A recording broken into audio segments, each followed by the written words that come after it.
everyone, and welcome to Political Capital. Another week, another round of British Columbia political news and analysis. Thank you so much for being here in your ear holes on our pod feed and in your eye holes on our YouTubes and also in your face hole on the face pod. So there's many different ways you can consume our wonderful product, and thank you for being here each and every week, whether it's on TV or you stay for the extra content on the audio podcast. We are going to bring in the panel, talk about a whole bunch of things that happened this week, starting with Maclean Kay, editor of the Orca. Hello, Maclean. Thanks for being here. Thank you. We only consume regulated products in our face holes. That's right. Without any, you buy the regulated product from the government because otherwise it contains contaminants. And anyway, that's a whole other thing. But Jillian Oliver from the BC Green Strategist. Hello, Jillian. Thanks for being here. Good morning. And Katy is off again. Wait, Katy is here. Oh my goodness, Katy Merrifield, Vice President of Wellington Advocacy, BC Liberal Strategist. Hello, Katy. Thank you, and I mean it this time. Thank you for Thank you for allowing me back after a 2-week break. No, it's fine. We had a group vote without you there, and by a slim majority, you were. No, thank you for coming back. It's great to have the whole pod squad together again. We got a lot to talk about and a lot of extra content on the podcast version, so stick around for that. We are going to start with First Nations logging and old growth. We've talked about this on several shows now. There's a big protest, more than 200 people arrested near Fairy Creek, near Port Renfrew, protecting old growth forests and putting Premier John Horgan in this position of trying to figure out how to balance the environmental old growth protection, First Nations, who some of the local First Nations want some logging there, and then also, the jobs that come with the forestry sector. So there was a lot this week. 3 First Nations in the area asked government to defer old growth logging in Fairy Creek. The Premier took a couple days. He came back. He said, grant this deferral. Environmentalists said it's not good enough. We're going to continue to concrete ourselves into the earth at Fairy Creek and get dragged out by RCMP officers. We have to jackhammer them out of the earth. And it leaves us, I guess, I don't know where it leaves us, but that's where we'll start when we go around. Has anything changed despite a flurry of activity all week and hectares being set aside and maps flying around and things like that? Jillian, why don't you start us off? Well, I think, from the environmentalist perspective, this is about 2,000 hectares that the government has agreed to defer. There are 1.3 million hectares that were outlined in the old growth review panel report that are classified as sort of high risk for, loss of biodiversity. So environmentalists say this is like the bare minimum. The government says there's more deferrals coming this summer. So we'll see where those are and if that can kind of turn down the temperature on this issue. I think what has changed is that the government has granted a deferral on the request of a First Nation. And immediately we saw other First Nations coming out, the Squamish First Nation coming out the next day, asking for deferrals of all old growth in its territory. Like I mentioned last week, the Gitxsan are asking for deferrals. There's a number of others. So I think now that the government has set a precedent, there's put a lot of pressure on itself to act on those deferrals as well. And it'll be interesting to see how quickly it does that, or if it does do that at all. And it can't say no, I don't think. Based on all of the way the Premier has described this, he has said we have to go to First Nations first, talk to them about their rights on their territory and their title and their land. So how would a Premier say no to First Nations who ask him to defer old growth logging like the Squamish Nation? I'm not sure if he has set a precedent in handling this or what. Katy, how do you kind of navigate that? Yeah, I think, what is concerning, if these deferral requests continue to populate, there's going to be a financial price associated with that. So while this 2-year pause on this particular one, I don't think has any compensation attached to it. If this does continue to percolate and others pile on, then we are going to be looking at some significant financial implications. I will say from a comms perspective, though, I thought Horgan's framing on the deferral was quite smart. When he was asked about an overall moratorium on old growth, he basically positioned this as another colonial imposition on First Nations, which I thought was a good tactic comms-wise.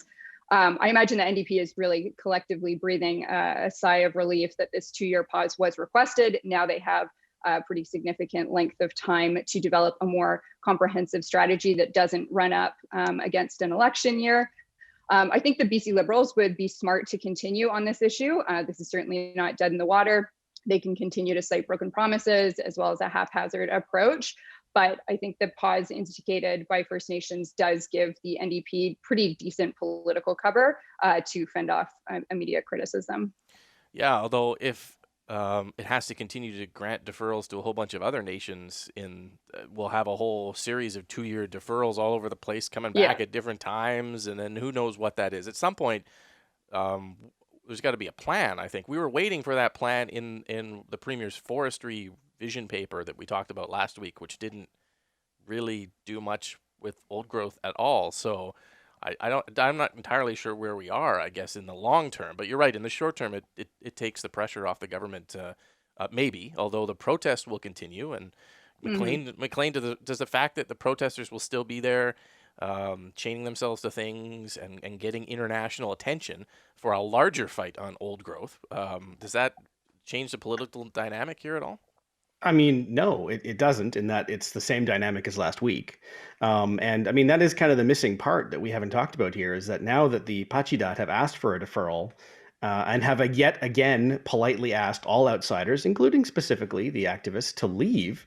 I mean, you ask where things have changed, they haven't. And so the Pachidat are now in the position of where they've given in, so to speak, to asking for a deferral on old growth logging, and yet they still have protesters chaining themselves to things, and yes, the RCMP as well.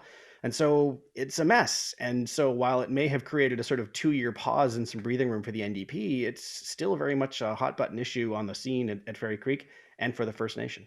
Yeah, the Pachidat, the Dididat, and the Hawaiiat First Nations all jointly together welcomed the decision from the Premier in a statement. But you're right, they warned protesters. They said, you don't have a voice in our integrated resource management processes that we're about to start, and you don't have a right to interrupt our ability on our own land to manage our resources, to take economic gain while we also manage the sustainability of our forest.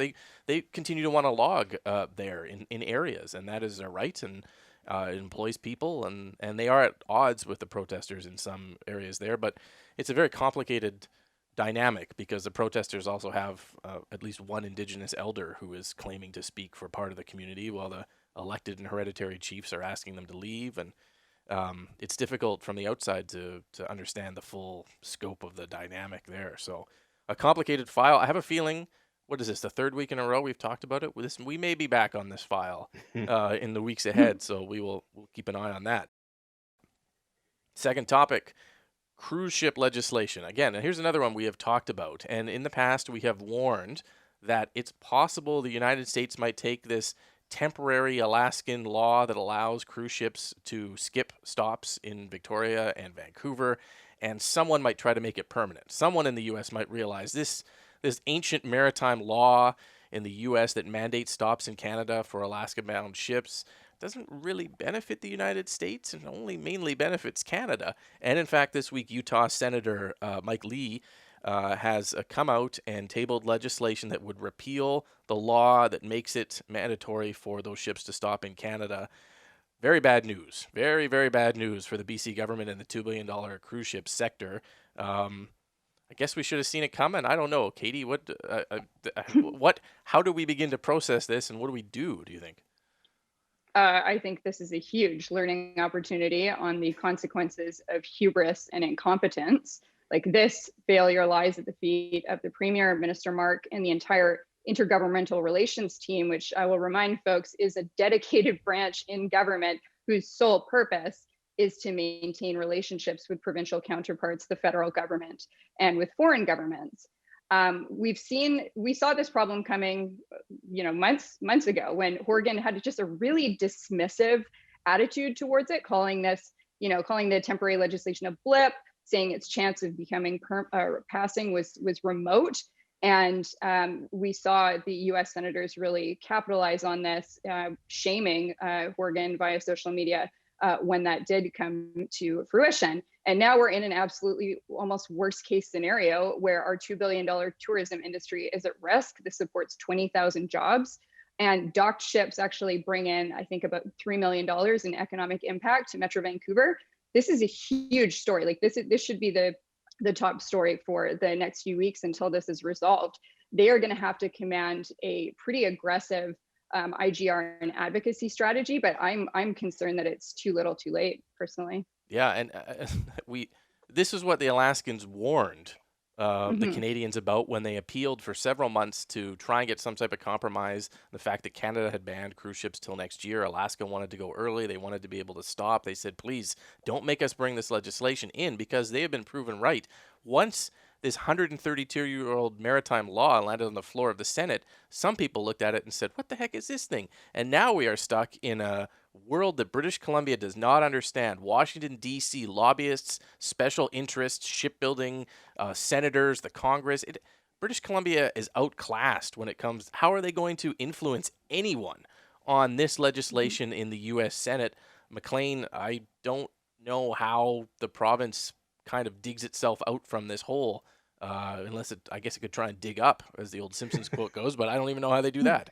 I mean, short of a time machine and handling this issue better from the start, I believe that the phrase "we are arrogant in our confidence" is going to be one that they will regret. I know they regret it already, and It was you're the right. I tourism mean, minister, Melanie Mark, who yes, made that. Yep.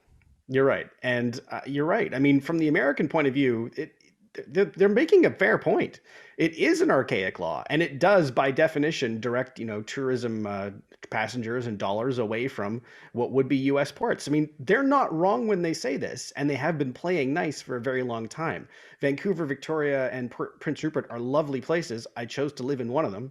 But that does not mean that cruise ships and cruise ship industries are honor bound, or there's some force of nature that makes them come here. And so, to say from the very beginning, well, they won't do this, they won't do this, and even if they try to do it, their passengers will demand to come and see, the beautiful cruise ship docks here in downtown Victoria. It's just not true. And so, to give people a little glimpse behind the scenes, when we first started talking about this in the media, the NDP comms people, who are just doing their jobs, would send you notes saying, hey, it's not fair to say that we were being naive about this. Well, yes, you were, because the Americans told you what they were going to do. The media was making entirely fair and accurate speculation. The opposition was raising the issue. Literally everyone but in that inner circle was saying, this is a real problem and it's going to happen the way it has. And so you're right. What can the NDP do? Well, they've got to start trying to build bridges now, but it's probably too late. And to be fair, one of the other lines that the BC NDP government used is that this is a federal responsibility, and that is completely true. The cruise ship ban is federal, maritime and transportation law is federal, but you hear from the cruise ship sector that the federal government was looking to BC for direction on this, and that's where the argument kind of circles back to John Horgan and the BC government for not kind of advocating to the feds, which have a million priorities on their plate, to do something about cruise ships. And instead, they both levels of government went silent. And they're both to blame. I think, where are the federal MPs and cabinet ministers in British Columbia who have allowed this to fester without taking it to the prime minister's desk? That is almost inexcusable, even more inexcusable than some of the provincial ministers who had other things on their plate as well. But Jillian, what do you make of all of this?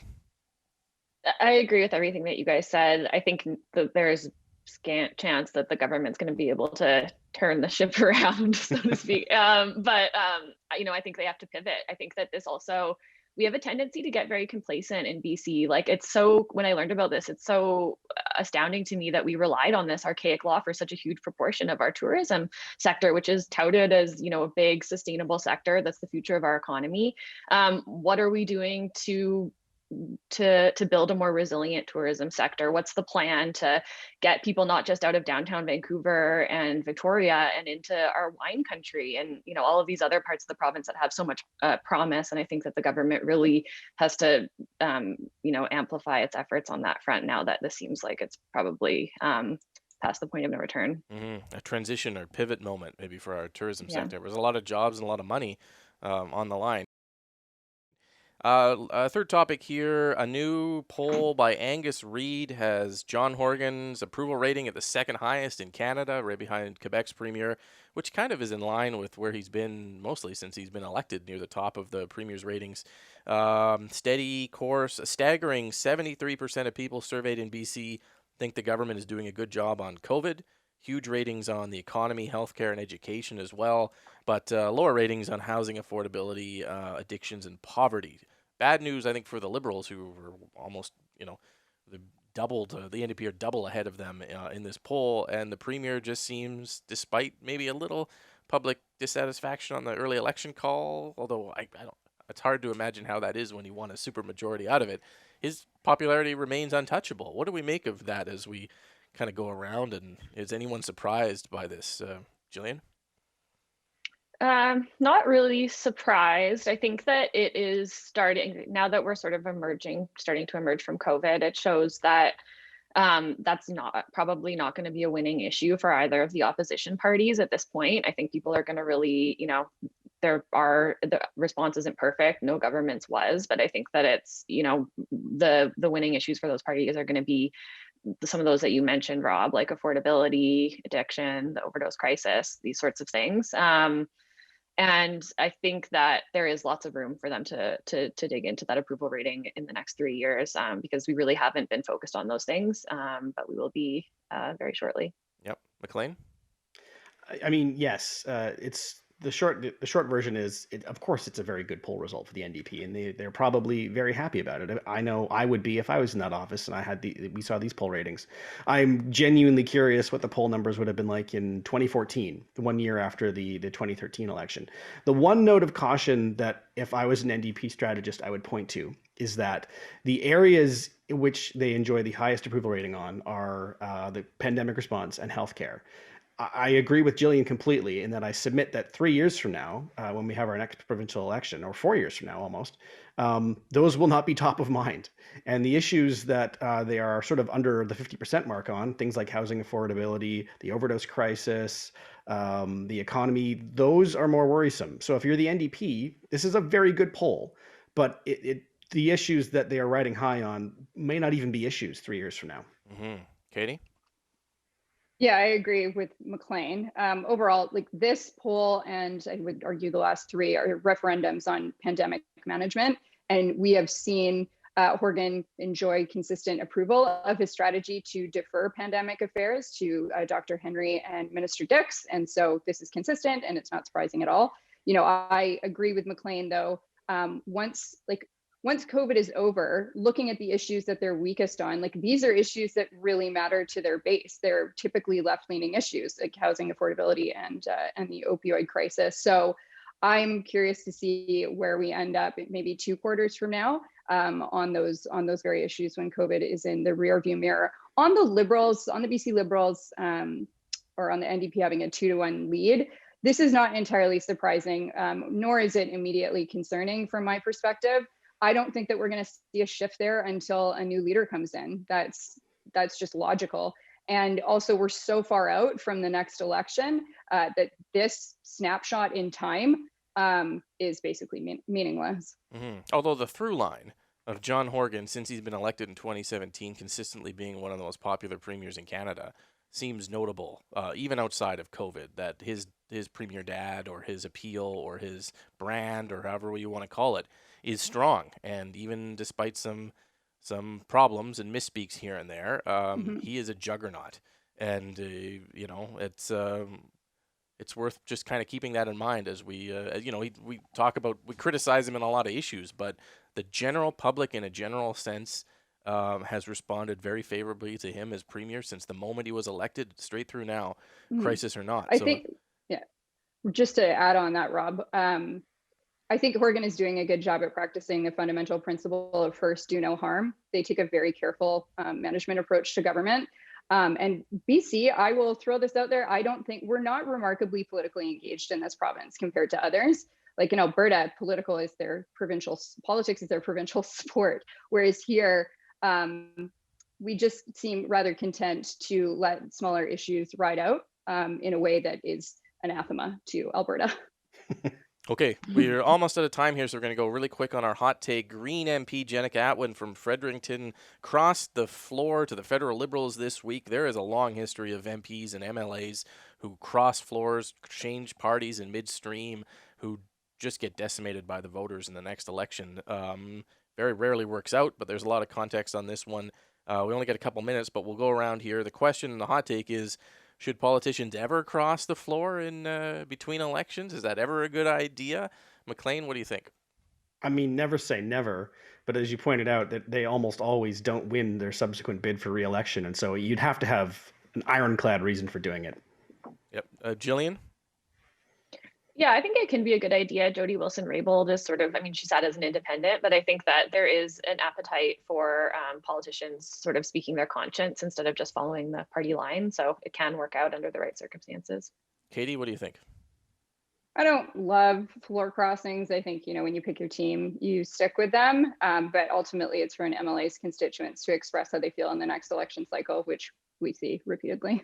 Yeah, the context on this is a bunch of internal disputes in the Green Party and, bizarrely, disagreements internally over the Israeli-Palestinian conflict, which I don't know why the Greens are obsessing over that when all the other issues, like for a party with 3 MPs, who cares what their position is on that? And yet they've twisted themselves into knots in the leader's office and all over the place. And so I'm not sure what that means for the federal Greens. They're down to 2 MPs now on the island. The great expansion across to the other coast is over. What happens in what could be a snap federal election coming up soon? Where do the federal Greens go? I don't know. We will. That'll be another hot take, I guess, at some point if we do end up in that election. What happens to the federal Greens? All right, we're going to leave it there for the TV portion of the program. Stick around for more audio content on the podcast. We got lots of great topics this week is there as well. Thank you so much for watching, and we'll see you next week on Political Capital.